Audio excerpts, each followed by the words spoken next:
ছেলেকে হারিয়ে থামছে না মা বাবার আহাজারি। বোনকে উত্ত্যক্তের প্রতিবাদ করায় বগুড়ায় জীবন দিতে হলো ১৯ বছরের তরুণ ফাহিমকে। শনিবার সকালে কর্মস্থলে যাবার জন্য বাড়ি থেকে বের হন ফাহিম হোসেন। পথে বগুড়া সদর উপজেলা পরিষদের সামনে পৌঁছলে হঠাৎ তার উপর হামলা করে বখাটে তনয়। এক পর্যায়ে ফাহিমকে ছুরিকাঘাত করে পালিয়ে যায় সে। তাৎক্ষণিক আশপাশের মানুষ ছুটে গিয়ে ফাহিমকে আহত অবস্থায় উদ্ধার করে ভর্তি করে শহীদ জিয়াউর রহমান মেডিকেলে। সেখানে চিকিৎসাধীন অবস্থায় মৃত্যু হয় তার। স্বজনদের দাবি, তনয় নামে ওই বখাটে প্রায় উত্ত্যক্ত করে আসছিল ফাহিমের বোনকে। এর প্রতিবাদ করায় কাল হলো তার। আমার নাতি একদিন ঠারকানির মেলাত গেছিল ছোট, ওরই 5 লাখ ছিল, ভাইয়েরা শাসন করছে। আর ওক ডাকিয়া কষে, খবরদার আমার বোনিস কাছে হাত করবো না, টাচ করবো না। বিভিন্ন হুমকি ডুমকি ফোনত। আমার এক ভাই আছে সেনাবাহিনী, তাকেও বন্ধু তার সাথে কথা বলেছে, তাকেও বলছে সরাসরি আমি ওক মারমো তাই আজকে মারিয়েছে।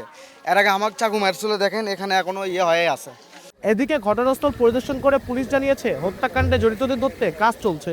দোষীকে আমরা ফাইন্ড আউট করেছি, চেষ্টা করছি, আমাদের টিম কাজ করছে। ইনশাল্লাহ তাকে আমরা দ্রুত সময়ের মধ্যে আমরা আমাদের আইনের আওতায় নিয়ে আসতে সক্ষম হব। পেশায় ঢালাই মিস্ত্রি ফাহিম শহরের মাটিডালি বিমান মোড় এলাকার বাসিন্দা ছিলেন। আব্দুল আউয়াল, সময় সংবাদ, বগুড়া।